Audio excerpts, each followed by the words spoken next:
Hong Kong, at the heart of Asia, is a trading center famous for its expansive skyline, deep harbor, vibrant lifestyle, and luxury shopping. For a few days each year, the spotlight in Hong Kong falls squarely on contemporary art. Art Basel Hong Kong promises to be one of the greatest art events of the world. Last year's fair topped international revenue, making it the most profitable event in the world.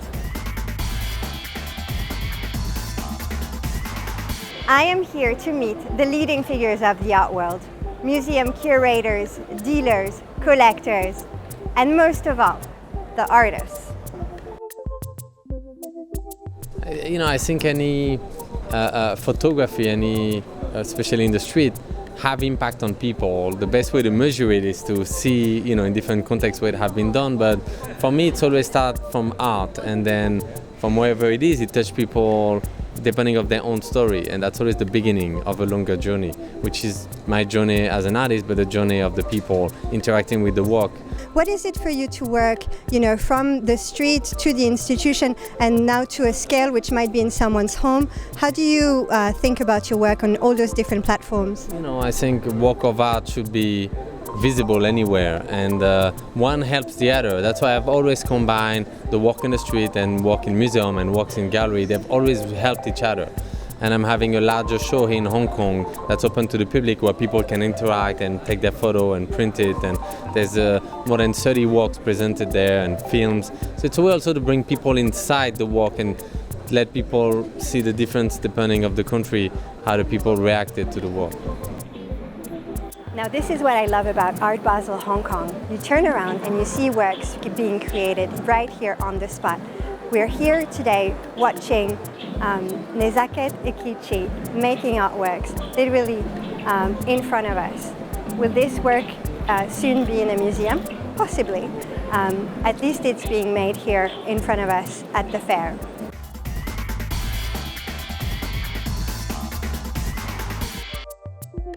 At Art Basel Hong Kong, over 200 galleries from around the world represent the very best of contemporary art. In the booming Asian market, demand is high. An estimated 85% of the works are sold during the exclusive VIP preview. We are looking at the work. It's one artist in the whole booth, and his name is Tadashi Kawamata. And Mrs. Shin, could you tell us a few words about the exhibition here that we're seeing? Yeah, Kawamata is some of the major projects that he created, the models and the maquette. When he was asked by a museum in Zurich to create some project, he found women's only swimming pool. And he thought it is very much representative of Protestantism. His way of doing project is to always try to break artistic boundaries. I expect a lot of museum people, curators and the museum director coming to Hong Kong. I am hoping that they will be interested in, acquisition. Incredible taxidermized deer is here in the middle of the fair, looking at the visitor and making us question really all of the different forms that art is taking today.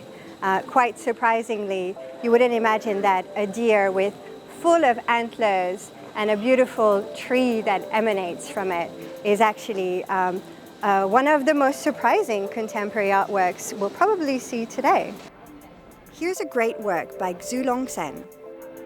A monumental Chinese scroll revisiting the traditional Chinese contemporary style of painting, and done here in a contemporary fashion, floating through the air in a beautiful dégradé of India ink wash.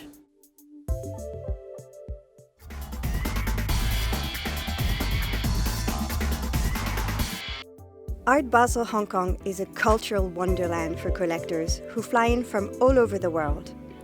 They come here to fall in love with new art and find the works they've long been looking for, but also to have the chance to meet their favorite artists and develop fruitful relationships with galleries. I really love being at Art Basel Hong Kong. Every year I've been since you've had it, and I just learn things every time I come. And that's what I love about coming. When you come to Art Basel Hong Kong, you don't have any expectations. It's always a surprise. There's always something unique, something wonderful, something about learning and discovering. And you get to see what's happening in the Asia Pacific Rim, which I find so exciting. The Asia Pacific Rim has always to me been about things about the new cities, the excitement, the things that is not the European aesthetic. It describes the cultural explosion that's going on here and what I call the aesthetic climate change. It's changing, it's moving at a rapid rate, and nothing describes it better than Art Basel.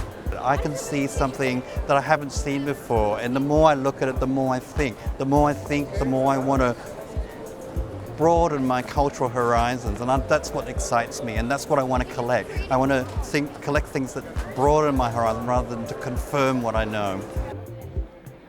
Hong Kong's the hub of Asia. It's easy to get to from China, it's easy to get from Japan, Manila, Indonesia. And so it's got a very easy focus, and it's a wonderfully vibrant city with exciting things going on. And of course it's been encouraged, the arts have been encouraged. So there's lots of very good things happening here, and they have a tax-effective regime here which makes it attractive to buy things here as well. So I've been coming here for the last however many years, I've been running 10 or whatever it is, and you see it grow every year. It's very hard to resist temptation. Temptation is very difficult, but I've made a rule a long time ago, never buy on impulse. I always want to think about the artwork before I buy. A lot of the artists here I'm very familiar with, so if I'm familiar with the oeuvre of the artist and it's a significant enough work, I would probably commit straight away. Descend from Vanuatu as well too, and his way of using the dots is really imaginative. They're like lenses for memory. So he paints the canvas and then he puts the glue on top. They're all glues, and they retain the memory of the narrative of what he's painting about.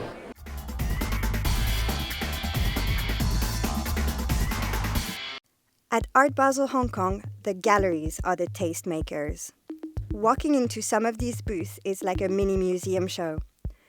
This quality comes with a high price tag, and millions of dollars of art is displayed by leading artists. Keith Haring started working in New York in the 80s, and he studied as a graffiti artist. He studied what were called subway drawings. They're actually drawings that were done in the subway, and then evolved on tarps and lately on sculpture. Richard Prince is one of America's most iconic and important contemporary artists. The photograph behind, it's very, very iconic because it really belongs to a period. He was looking absolutely at the American myth, at the representation of masculinity, how the real Marlboro man has certain feature.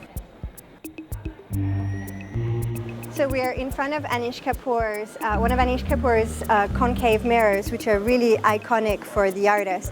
And you can almost jump inside of the surface or look at how it captures the whole scene around us.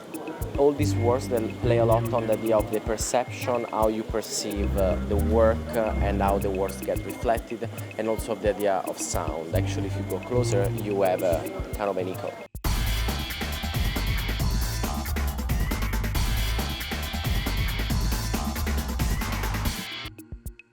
For the first time this year, a new side fair, Art Central, is being held.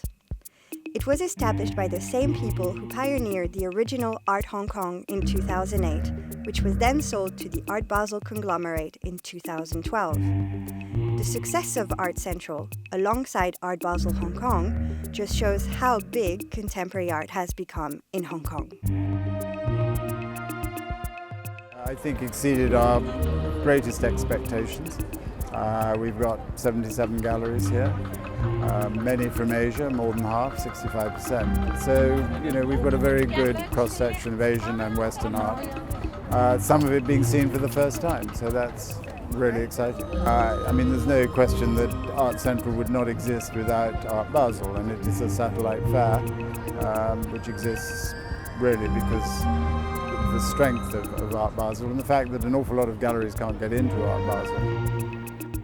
As you can see when you look around the hall, it is packed. So we're thrilled with the reception that we've had. The city has really turned out. Hong Kong is an exciting and, as you say, booming city, but at the same time, in terms of the arts, there's no question Hong Kong Art Week is the time to be here and to experience the best of what the city has to offer. In a very short amount of time, the international art world picked up on Hong Kong as a really important center. The growth of the art fair was a really important one because it allowed galleries access to this market, which is not just Hong Kong and the collectors that are based here, but also the region. So you have countries like Japan and Taiwan, Korea, Indonesia, Singapore, and Australia as well, which ended up being very important markets for us.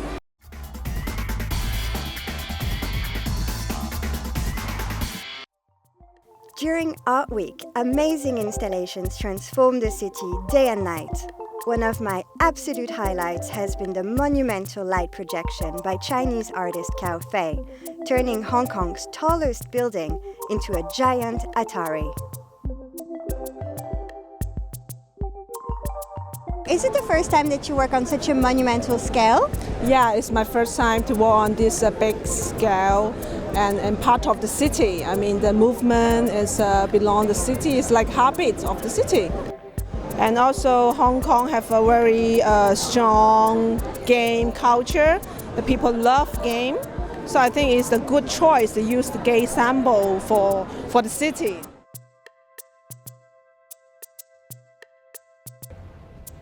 There you have it, Art Basel Hong Kong 2015. Inspiring, creative, at times chaotic. I'm Anaïs Lelouch. Thanks for joining me.